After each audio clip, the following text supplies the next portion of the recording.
Welcome to the Pharmacy Inspection Podcast, where we discuss topics related to sterile and non-sterile compounding pharmacy in an effort to promote compliance and increase quality.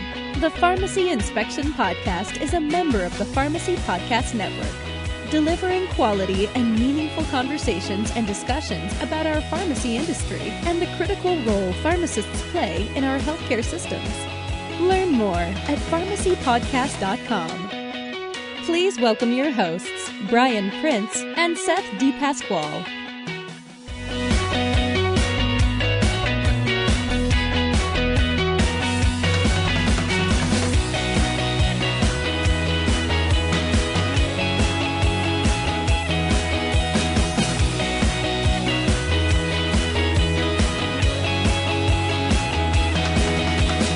Hello, compounding pharmacy colleagues. Welcome to the Pharmacy Inspection Podcast, where we talk about all things compounding, usually with a guest that brings to the table a wealth of knowledge.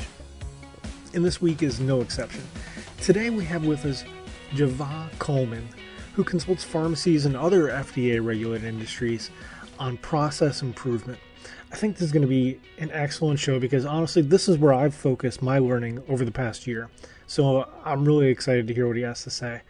I have my pen and paper ready, so get yours out. Javant, welcome to the show. Tell us about yourself and the path that led you to where you are as a consultant in the compounding pharmacy industry.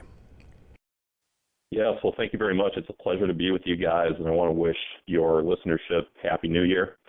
A little bit about myself and the long road that's brought me to the world of consultancy is I started my career in continuous improvement about 24 years ago, and have worked and gained exposure working for large, great companies like Dow Chemical and Novartis and Nestle, organizations that really put a lot of investment in continuous improvement.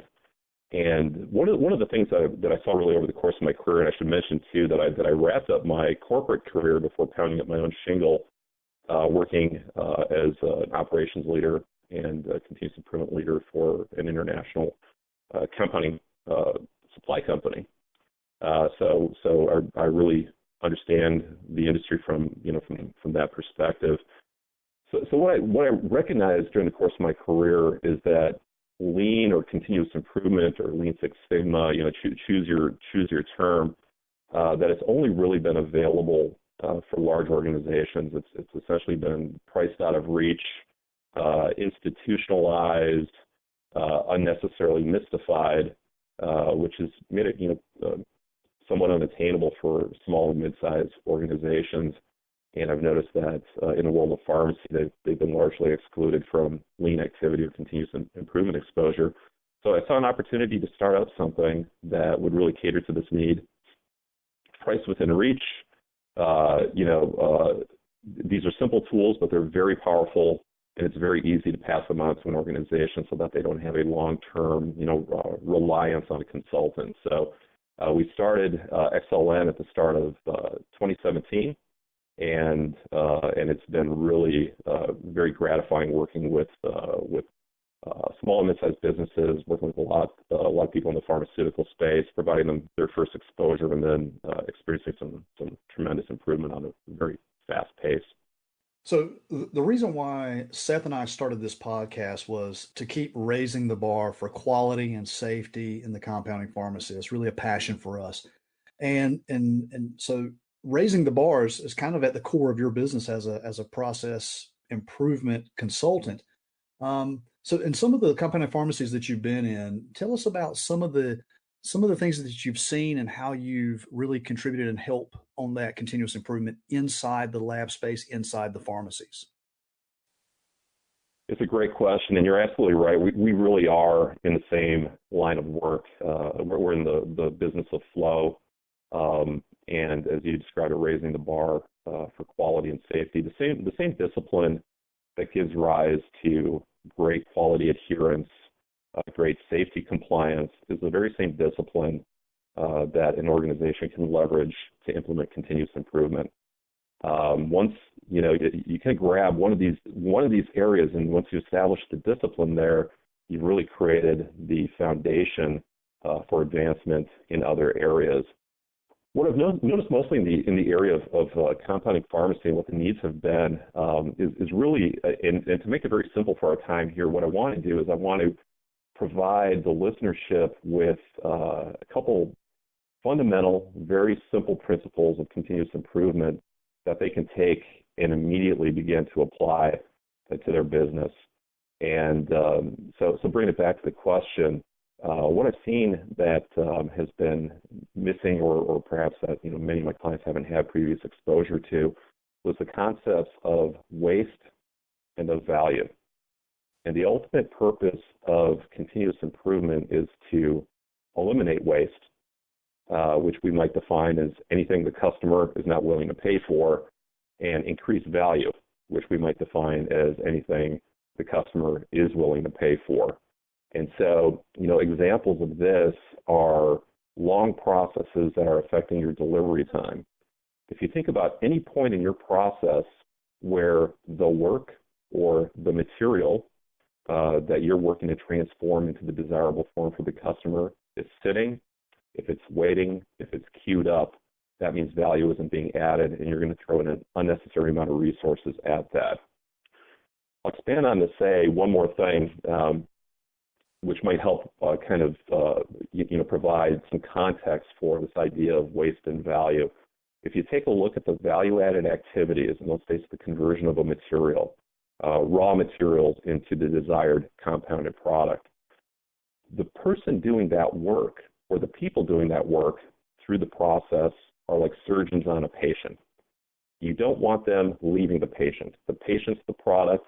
The pharmacist or the tech who's doing the work is the surgeon. And you want to make sure that they are spending their time, because they are value-added members of your organization, always working on the value-added work, the patient, in our case, the compounded product. So this is one thing I really encourage the listenership to do, is to take a walk from front to back or from back to front of your process and spot any point in your process where you see product waiting, product queuing up. And you might have to walk all the way upstream before it's even in the form of a raw material or a finished good, and look at your paperwork processes. Are they queuing up? Are they piling up in stacks? The clock is always running, whether something is sitting and waiting or whether it's being processed. So Javon and I met each other. We were both speaking at a conference out in Oklahoma, and I kind of kicked off the morning speaking about safety and workflow, because workflow has always been that thing that's really passionate, near and dear to me. And that's actually where I started in this business talking before I got into the facility and the engineering and the lab design side. It was workflow. And it's interesting because when I've got finished talking, Javon come in behind me, and sure enough, it was a wonderful springboard. And we were kind of looking at each other like, wow, that was an awesome synergy, because we're kind of talking about the same thing. I'm looking at the safety side of it, and he's looking at the improvement side of it. And when you really mesh those two concepts together, it really is a phenomenal thing. And we're kind of collaboratively working on a technical white paper now, and tossing it back and forth. But it's always difficult. People have different schedules and different time frames. But we know that there's a way to marry these two ideas. And Javon, when you were there at that conference, you did something very interesting. It was really kind of off the cuff, something that I don't think anybody expected. You asked the group that was there to make peanut butter sandwiches. Can you walk us through that exercise and where the value was, and what were you trying to prove and show with that activity of making peanut butter jelly sandwiches? Yes, thanks, Brian. And it was a great synchronicity that you and I happen to be right next to each other from a time slot perspective. You're right. We have so much in common, not just our exquisite hairstyles, but so much more beyond that. The peanut butter, and in this case, in this day and age, it's almond butter and jelly sandwich factory. That exercise is really designed to provide a very simple and impactful example of the strength, the power of these waste reduction activities. So here's some free stuff for the listenership. If you Google 8 wastes of lean, the number 8, the word waste, W-A-S-T-E. If you Google that, you will find numerous responses that will provide you with a list of the 8 wastes of lean. And if you take that list and you walk through your organization and you go on a waste hunt, you will find throughout your process numerous examples of areas where you can eliminate these wastes. Very simple concepts. Again, unnecessarily mystified by the institutions of lean continuous improvement. You can go do this yourself with your team, and I really encourage you to do it as a group. You can do it today. So getting back to the exercise, what we did is we exposed we did this, I think we had about an hour to do this, and half an hour was presentation. I went over the 8 wastes with the attendees at the conference, at the seminar, and then I said, all right, we've learned these, we understand the theories, let's apply what we've learned. And we set up almond butter and jelly sandwich assembly line, and we took some key metric measurements at the end of the first run. I think we did a total of 4 runs, and we measured the amount of scrap, the cycle time to get the first sandwich out. We had some additional quality measures, and the entire time we were checking in with the customer, because this is all about the voice of the customer. The customer pulls the value from your organization. And so each time the group was instructed to apply at least 2 of their learnings from the list of 8 wastes to eliminate 2 additional wastes. And by the time we get to the final, and I won't be able to remember specifically the numbers, but I think it's safe to say that we halved the bad and doubled the good in terms of cutting cycle time. We cut it by at least 50%. And Brian, perhaps you remember it could have been much more. It's not uncommon for us to see 80%, 85% reductions in cycle time, and doubling of throughput with no scrap errors after having a first run of the exercise littered with scrap. Long cycle time, really inefficient processes, inefficient flow. It's a great tool to teach the team. And, for examples of that, if the listenership wants to reach out to Brian and Seth, we can certainly provide the listeners with the standard work for leading that exercise if they want to take a crack at it with their teams themselves. Yeah, I do recall that day. I think we were all amazed at how, I think the original work group was like about 8 folks per group. And then by the time you actually trimmed off a couple of folks off the team to send them to quote unquote another division that was opening up, again, it was a theoretical division. They were at half the staff and half the time. It was probably better than a 50% reduction. And what you proved is that, and we're not, of course, advocating, start laying people off and be more efficient, because that's not it at all. Of course, the process always has to be examined. But in this particular example, it was that the fewer people can accomplish the same thing in less time if the processes are efficient. And I think that's part of the lean. Years ago, when I worked for a manufacturer, I had the luxury of going through multiple lean, of course, we call them Kaizen events, and that, came from Toyota days. And I'm sure you could go off on a tangent about that and how it evolved. And it started with basically lots of different color Post-it notes and this huge wall of white paper. And we process mapped. I'm a huge fan. If you know me and you've seen me speak at conferences, I'm a huge fan of the process maps, because what you can do is you can ultimately determine where some of the exposures are, where some of the issues are, and of course, where some of the things that we can trim out of the process are. And that's all about the lean. And so I really feel like there was a huge benefit to that. So with that being said, can you give us some real life examples? Like, tell us about a pharmacy that you went in, you examined the process, you watched the technicians, you watched how they handle the ingredient through the encapsulation, through the end process, and then how you really brought the efficiency. Because time and money are big things for any business, and especially for a compounding pharmacy, because that's our intended audience here. So tell us give us an example of where and how you've saved some money and some time for some compounding pharmacies. Yeah, thanks, Brian, and I really appreciate you reminding me of 2 very important points before I answer the question at hand. So one thing we certainly don't want to do is start off or introduce any continuous improvement initiative with the intent of reducing headcount. As you free up people, you can deploy them or redeploy them to add greater activity. What I would say is this: at the point that you decide that you're going to embrace continuous improvement or lean as the way that you do your business, that is the point where you turn off your hiring valve and your capital valve. And you don't backfill attrition. You find ways to do more with less. These methods work everywhere that work is done, and they work every single time.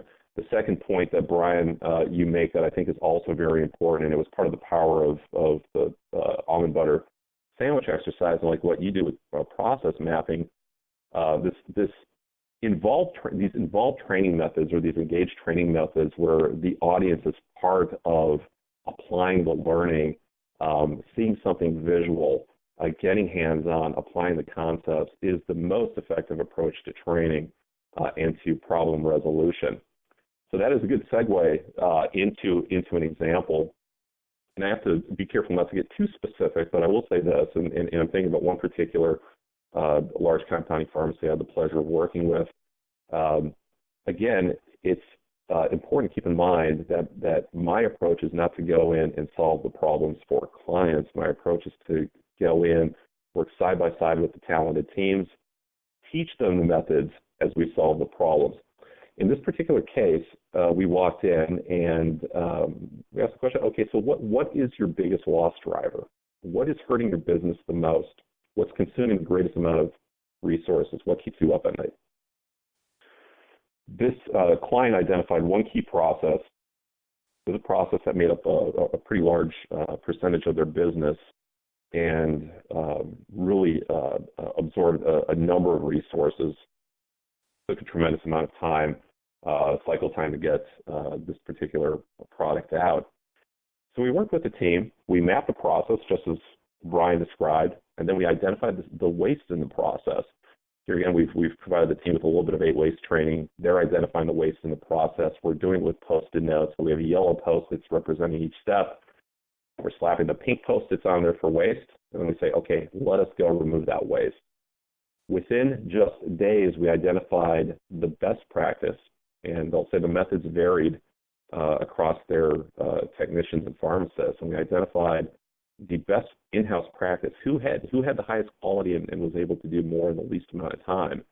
And then we essentially trained the team to that method. We made it the standard method, thereby reducing the overall cycle time by 50%, increasing throughput, and ultimately really positively impacting the on-time delivery method. This did not take months, and it did not take weeks.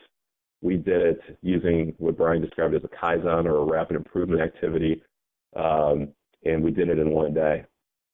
So in weeks previous, on one of the intros, I talked about how I spend the first couple of weeks of the year for me personally, and that's sharpening the axe. And for those that may not have heard that intro, is that Abraham Lincoln had a saying that if he had 6 hours to chop down a tree, he'd spend the first 4 sharpening his axe. And what that is, that's about planning. It's really, planning for me is a big deal. And so one of the things that I delved into early this year, wanting to know more about, was project management.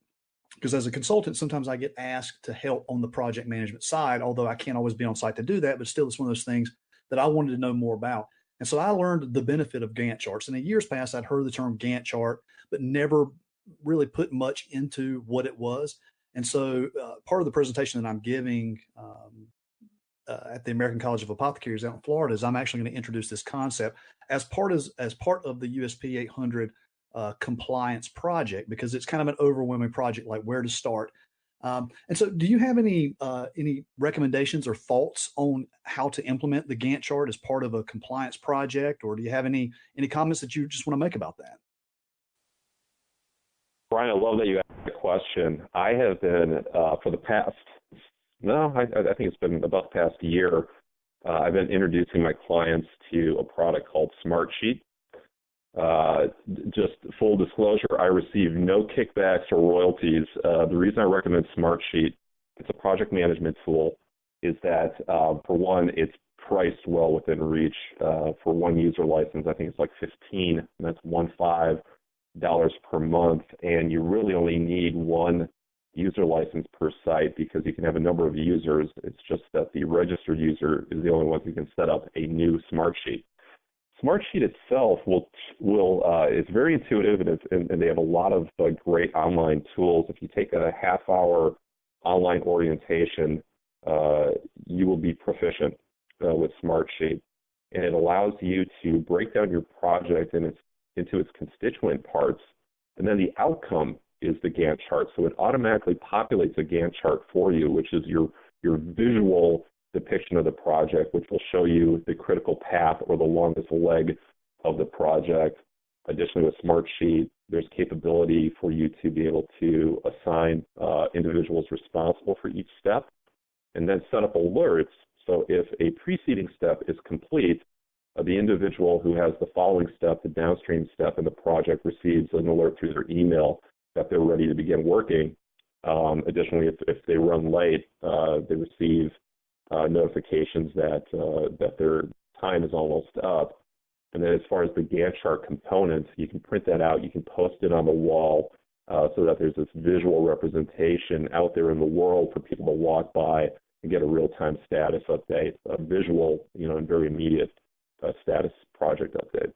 Yeah, and I can tell you the value that I'm going to try to put on this and emphasize as well, because I can tell you probably Gantt charts are not going to be super common. And this particular episode is going to be for those truly technical geeks like us that we just really love delving into the weeds on certain issues. But one of the advantages of the Gantt chart that I'm going to introduce at the conference is, how does the design consulting, the architecture, the engineering, the general contractor sending out bids, receiving bids, demolition on the site, and again, all this is for USP 800 compliance. Mm-hmm. When does the flooring come in? When does the ceiling come in?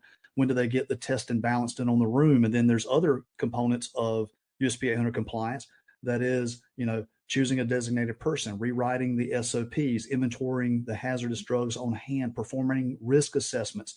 There's so many steps, and part of the issue with where we're at right now with the implementation of USP 800 has been pushed back in an additional 17 months, and that gives people breathing rooms. But there's still, anytime people think about the overwhelming chapter, and it's really only 20 pages, but there's so many, there was over 200 musts. So there's the musts and there's the shoulds that are within any regulation.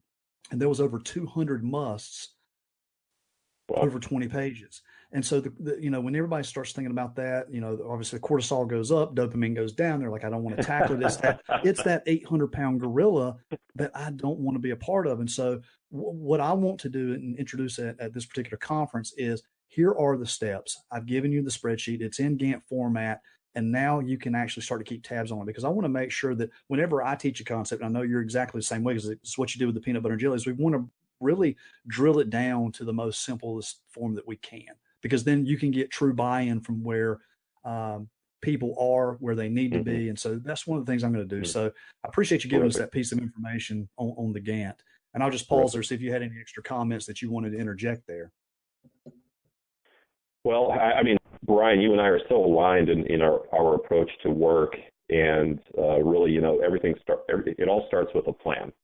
And you see all different methods for project management and for planning, and everything from Post-its on a wall to just notebooks, etc. Again, I can't emphasize enough the impact of the Gantt chart. It gives you the visual. I often encourage my clients, with these different programs, these packages like Smartsheet, or whether it's Microsoft Project or whatever it is, to not just rely on having the Gantt chart in the mind of the computer, resting somewhere in the server in the cloud, but to make sure that you get these visuals printed up hard copy and on the wall somewhere that removes all degrees of separation. And put it in a prominent space. This project, these preparations are the biggest things that people are going to be doing over the next year and a half, and they deserve some wall space, as well as a regular refresh schedule. But then that posted Gantt chart becomes a performance indicator for management to walk past, and gives them the opportunity to see if it looks like someone is off their timing, if a deliverable is not being made. Not so much a policing tool, but an opportunity for the leader of the organization to stop and say, hey, why aren't we hitting this timeline, this deadline? What obstacles do I need to remove in order for you to be able to achieve this? Yeah, and as well, the visual component also empowers people. When we were into Lean as the manufacturer, everything was visual. So you could walk into the engineering section, which is a big row of cubicles, and everything was visual. Anybody in customer service, anybody involved in the project manager, engineer management, anybody could essentially pick up the piece of information and know exactly where that project was at that exact moment. And then it also empowers people to start making decisions. So I will echo to say that, yes, the visual component of the charts, the Gantt, the to-dos, those things are huge. So you've given us a lot of great information, and I can't thank you enough for being a part of it today. So, is there any extra New Year's information that you'd like to press forward on our listenership? I think it will be a terrific 2018, and the listenership will achieve a great many successes if they began to think of their processes in terms of value add and waste. And again, I encourage them to go out and do a Google search of the 8 wastes, get together with their teams, map the processes, identify the waste. You don't need special training to do this. Granted, there's established methodologies and frameworks for doing it, but just use a wall and Post-it notes, use a dry erase board. The most important part of continuous improvement is just that you as a business, you as a pharmacy, are setting up regular time on a weekly or on a monthly basis to get your talented team together to make improvements. And I would start with waste reduction and value increase. So if any of our listeners out there would like to know more about what the services you offer, can you give us your email address or your contact information so that they can reach out to you and talk more about these concepts? Yes, thanks, Brian, for the opportunity to do that. I'll say that we are in the process, we've been in the process for quite a while. It's been a dynamic process of launching our website, but in the meantime, please feel free to reach out by email. I am very happy to support by email. If folks have questions, of course, it would, no charge. I get very excited about this, and if I can answer a few emails, a few questions by email, I'm happy to do so. My email address is jcoleman, and that's JCOLEMAN @xlnconsulting.com, and that's the letter XLN consulting.com. And again, if there's anything that I can do to help get you started on your continuous improvement journey, I'd be very happy to help in any way possible. Javon, thank you. Thank you for joining us. I'm sure that the audience here has got a lot of great tidbits of information. So thank you. Thank you for your time. We appreciate it. Thank you, Brian. Thank you, Seth. And thank you to the listeners. Happy New Year. Have a successful and safe 2018. Great show. I took a whole bunch of notes and have even more ideas for improvement. Thanks, Java.